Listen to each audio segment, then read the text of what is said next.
चला या पटकन मी बघा माझी घरची ताजी ताजी पालक। आज ना माझी आई येणार होती म्हणूनच मला पालक पनीरचा बेत होता।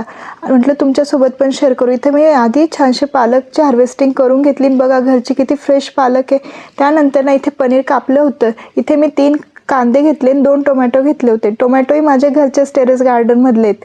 आता ना सर्वात आधी मी इथे कांदे थोडे तेलात फ्राय केले, त्यानंतर टोमॅटो टाकले, काजू टाकले, लसूण टाकलं, थोडं मीठ टाकून पाणी टाकून आता हे शिजायला ठेवून दिलं। तोपर्यंत मी माझी दुसरी तयारी करते। आता इथे सर्वात आधी मी पालक स्वच्छ धुवून घेतला। आता पालक घरचीच असल्यामुळे धुवायलाही जास्त वेळ नाही लागला। आता पातेलं ठेवलं, त्यात गरम पाणी टाकलं आणि त्याच्यात पालक ब्लांच व्हायला ठेवून दिली। तोपर्यंत माझी कणिकही मळून झाली।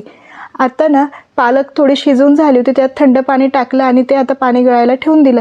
आता हे माझं मिश्रणही थंड झालं होतं म्हणून हे मिक्सरच्या भांड्यात काढलं आणि त्यात मी पनीर किसून घातले। हे पनीर घातल्याने ना ग्रेव्हीची टेस्ट खूप छान लागते। आता ना भाजी करायला घेतली। सर्वात आधी तेल टाकलं, नंतर बटर टाकलं, त्यानंतर तिखट आणि पनीर मसाला टाकला आणि ही केलेली पेस्ट टाकली। ते छानसं हलवून घेतलं।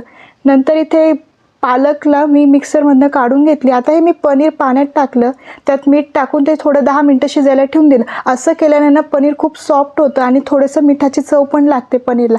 त्यानंतर पालकाची प्युरी मी त्यात ॲड केली। बघा किती छान भाजी झाली। नंतर सर्वांसाठी पोळ्या केल्या। आजसाठी एवढंच, भेटूया आपण पुढच्या व्लॉगमध्ये। Bye bye.